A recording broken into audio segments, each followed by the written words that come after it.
Assalamualaikum warahmatullahi wabarakatuh. Alhamdulillahirabbil alamin wassalatu wassalamu ala asrofil anbiya'i wal mursalin wa ala alihi washabihi ajmain amma ba'du. Pertama-tama kita panjatkan puji dan syukur kehadirat Allah Subhanahu wa taala karena dengan karunia-Nya kita bisa menikmati nikmat yang diberikan di dalam hidup kita. Pada kesempatan kali ini saya Arif Syarifuddin akan sedikit membahas mengenai proposisi di dalam logika dan juga penalaran. Oke, di dalam video sebelumnya gitu kan sudah dibahas mengenai konsep, kemudian kata dan juga term dalam proposisi logika. Dalam logika gitu ya. Nah, nanti dari video yang kemarin akan sedikit bersinggungan gitu dengan pembahasan kali ini mengenai proposisi. Oke, langsung saja. Proposisi ini dapat dikatakan sebagai suatu pernyataan tentang hubungan yang terdapat di antara dua term atau suatu pernyataan. Nah, dalam bentuk kalimat yang memiliki arti penuh dan juga utuh gitu. Nah, dalam pandangan lainnya diungkapkan oleh Rapar yang mengungkapkan bahwasanya proposisi merupakan sebuah keterangan atau pernyataan dalam bentuk kalimat yang terdiri dari term-term dan memiliki nilai benar atau salah. Oke, dari kedua pendapat tersebut gitu ya, dapat disimpulkan bahwasanya proposisi ini merupakan suatu bentuk pernyataan yang tersusun dari beberapa term sehingga membentuk suatu kalimat yang memiliki nilai atau arti benar dan salah terhadap suatu objek pembahasan. Nah, selanjutnya ada unsur di dalam proposisi. Yang pertama ialah subjek. Subjek ini merupakan suatu pelaku yang menjadi dasar dari suatu kalimat gitu. Nah, subjek ini dapat dikatakan sebagai hal yang diakui atau hal yang diingkari. Sedangkan unsur yang kedua yaitu ada predikat. Predikat ini dapat diartikan sebagai apa yang diakui atau yang disangkal dari subjek.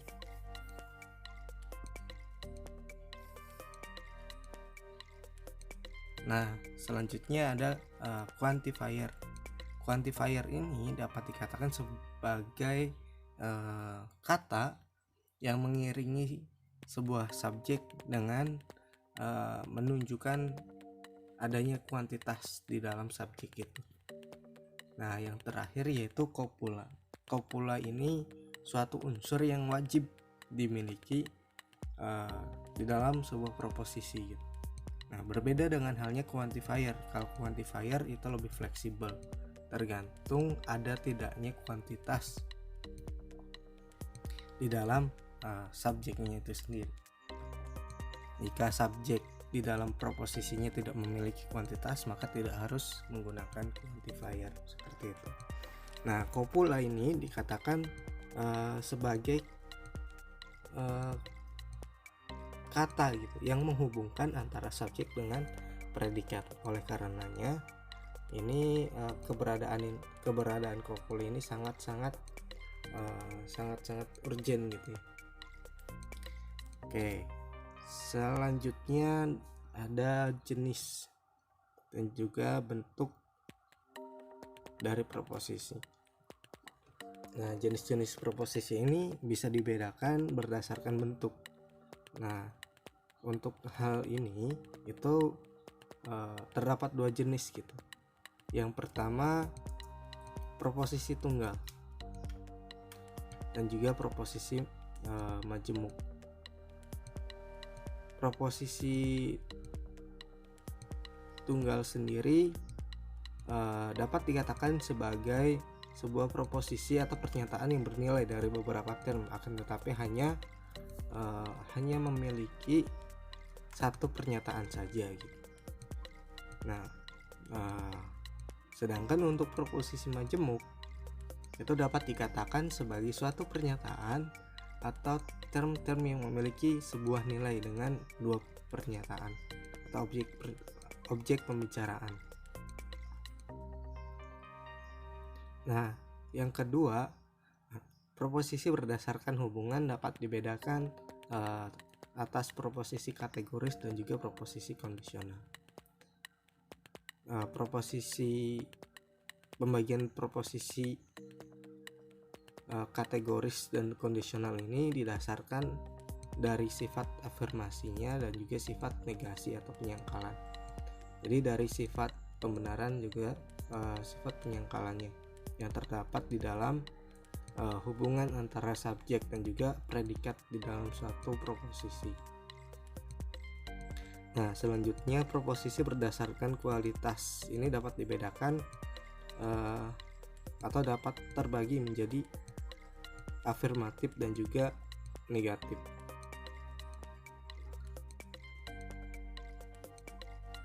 Nah, proposisi afirmatif ini dapat dikatakan sebagai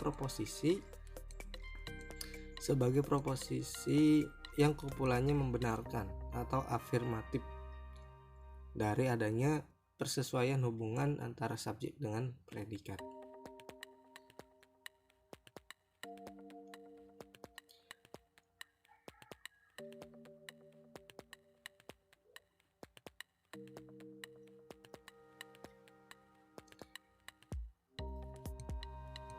Nah, di dalam proposisi afirmatif ini kumpulannya selalu bersifat membenarkan gitu. Nah, sedangkan di dalam proposisi negatif kumpulannya ini bersifat negatif atau lebih ke negasi atau menolak. Nah, selanjutnya ada proposisi berdasarkan kuantitas. Nah, berdasarkan kuantitasnya itu dapat terdiri dari proposisi universal dan juga khusus. Nah, pada proposisi universal ini predikatnya membenarkan atau mengingkari seluruh subjek. Nah, untuk menyatakan kuantitas di dalam proposisi logika biasanya itu digunakan tanda-tanda untuk kuantitas universal afirmatif ini biasanya dengan kata-kata semua, kemudian setiap, tiap, masing-masing dan lain sebagainya gitu. Nah, kalau untuk kuantitas universal negatif itu biasanya ditandai dengan kata-kata tidak ada seorang pun atau tidak ada satu pun. Dan tanda yang terakhir untuk kuantitas khusus ini biasanya dicirikan dengan kata sebagian atau sebahagian. Nah, yang kelima, proposisi berdasarkan modalitas. Ini terdiri dari proposisi modalitas mutlak, kemudian proposisi modalitas kontingen, dan juga proposisi modalitas mungkin dan juga tidak mungkin. Nah, untuk modalitas mutlak sendiri dapat dikatakan sebagai proposisi yang di dalamnya predikat itu tidak dapat berfungsi kecuali menjadi bagian dari subjek. Nah, kemudian proposisi modalitas kontingen. Proposisi ini lebih ke arah mengekspresikan suatu kebenaran yang bersifat sementara atau kontingental gitu. Nah, kalau untuk proposisi modalitas yang mungkin dan juga tidak mungkin, ini lebih cenderung mengekspresikan suatu kemungkinan dari suatu identitas yang mungkin atau tidak mungkin antara subjek dan juga predikat. Oke, selanjutnya dari keenam pembagian ini,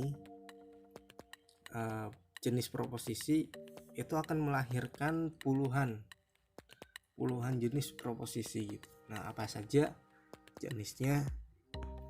Yaitu, nah ini ada kurang lebihnya 20 jenis bentuk proposisi yang dihasilkan dari pembagian tadi gitu.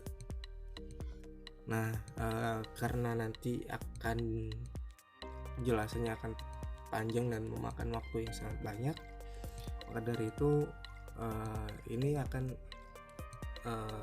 teman-teman lebih baik diiringi dengan membaca makalah yang terdapat di deskripsi video ini gitu ya.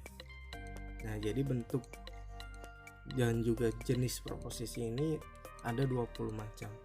Mulai dari proposisi kategori, kemudian proposisi afirmatif, kemudian proposisi negatif, universal, partikular, otomik, asertorik, kemudian proposisi apodiktik, kemudian ada proposisi empirik, proposisi majemuk, proposisi disjungtif, proposisi konjungtif, kemudian proposisi kondisional, proposisi komparatif, itu perbandingan gitu ya, proposisi problematik, kemudian proposisi rasional, kemudian ada proposisi exponibel, kemudian ada proposisi ekspektif dan juga proposisi eksklusif, dan yang terakhir yaitu terdapat proposisi tanpa pembela.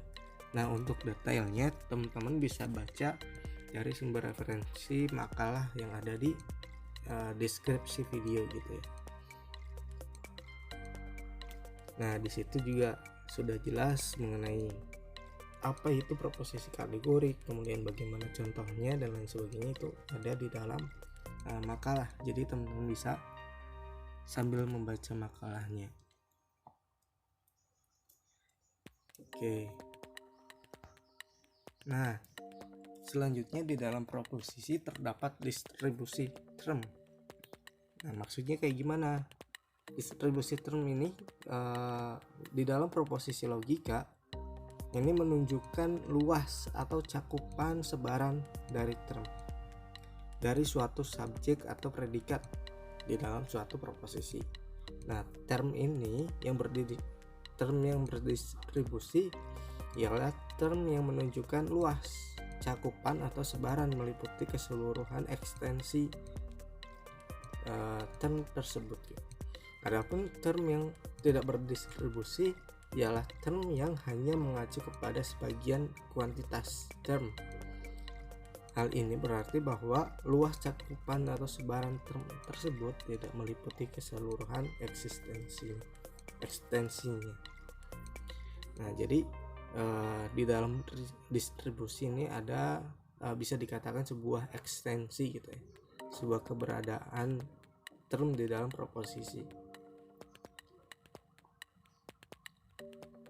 Nah, jadi nanti di dalam term ini dapat dikatakan ada term yang sebagai subjek yang berdistribusi atau tidak.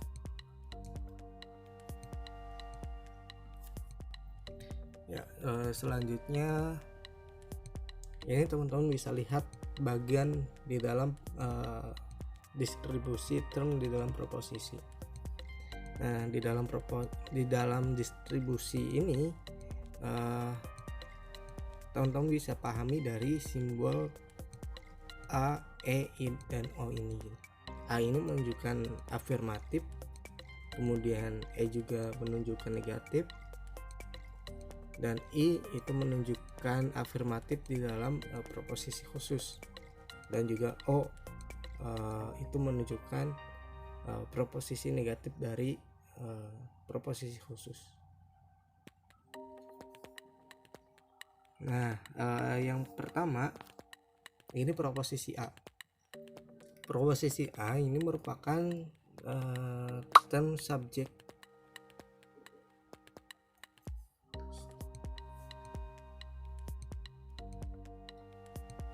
ya. Proposisi A ini term subjek ini berdistribusi dan term predikat ini tidak berdistribusi. Contohnya semua burung adalah hewan. Nah, term dari semua burung ini menunjukkan ekstensi dari subjek itu sendiri. Nah, sedangkan term hewan yang menjadi predikat di dalam proposisi tersebut menunjukkan term yang tidak berdistribusi. Oke, selanjutnya ada proposisi E. Nah, proposisi E ini dapat dikatakan sebagai atau dapat dipahami dari term subjek yang berdistribusi, kemudian term predikatnya juga berdistribusi. Contohnya seperti apa? Contohnya yaitu semua presiden bukanlah kaisar. Nah, di sini semua presiden menunjukkan ekstensinya jelas berdistribusi gitu ya. Nah, kemudian kaisar menunjukkan semua kaisar karena di dalam proposisi negatif predikat tidak membatasi dan juga dibatasi oleh subjek. Jadi term predikat dari kata kaisar itu sendiri berdistribusi. Nah, selanjutnya proposisi I termasuk term subjek yang tidak berdistribusi. Jadi subjeknya yang tidak berdistribusi, sedangkan predikatnya juga tidak berdistribusi. Contohnya apa? Sebagian manusia adalah peramah. Nah, di sini sebagian manusia itu tidak menunjukkan manusia secara keseluruhan gitu ya. Nah, selanjutnya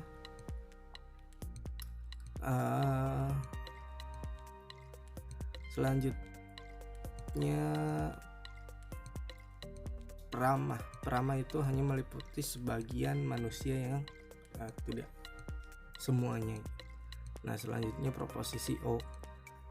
Nah, di dalam proposisi O subjeknya tidak berdistribusi, akan tetapi predikatnya ini berdistribusi.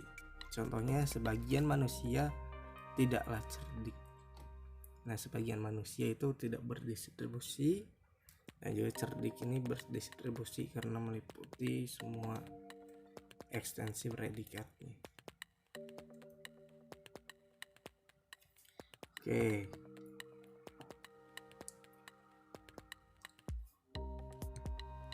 Nah, ini yang tadi saya jelaskan gitu ya. Jadi dalam proposisi A term subjeknya berdistribusi, kemudian predikatnya itu tidak. Proposisi E ini subjeknya berdistribusi, predikatnya juga berdistribusi. Nah, sedangkan proposisi I itu tidak keduanya.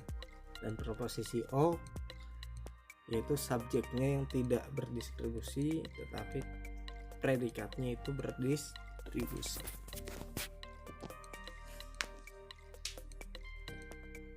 Oke, selanjutnya pertentangan di dalam proposisi.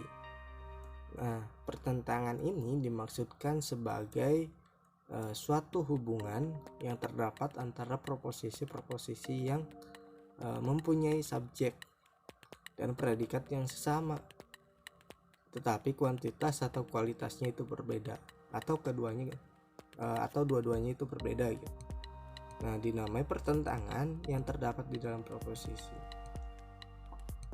Nah, jadi pertentangan di dalam proposisi ini ada empat hal gitu ya, yaitu subalternasi, yaitu hubungan yang terdapat antara dua proposisi yang mempunyai subjek, predikat, dan kualitas yang sama, tetapi berbeda kuantitasnya. Kemudian yang kedua yaitu kontrari atau yang dikenal dengan contrariety. Nah, hubungan ini merupakan hubungan yang terdapat antara dua proposisi universal yang mempunyai subjek dan predikat yang sama, tetapi berbeda kuantitasnya.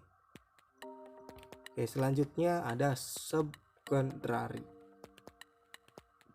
Nah, hubungan ini merupakan hubungan antara dua proposisi khusus yang mempunyai subjek dan predikat yang sama gitu, tetapi berbeda kualitasnya. Dan yang terakhir hubungan kontradiktori, yaitu hubungan yang terdapat antara dua proposisi yang mempunyai subjek dan predikat yang sama gitu, tetapi berbeda kuantitas dan kualitasnya. Oke.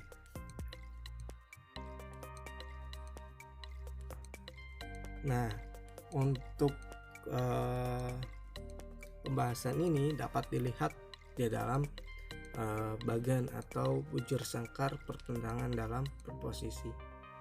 Nah, dalam bagan di samping ini itu menunjukkan proposisi universal ini ditempatkan di sebelah atas atau di bagian kontrari.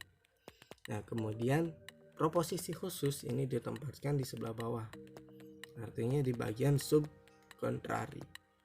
Kemudian proposisi afirmatif di sebelah kiri, yaitu di subalternasi.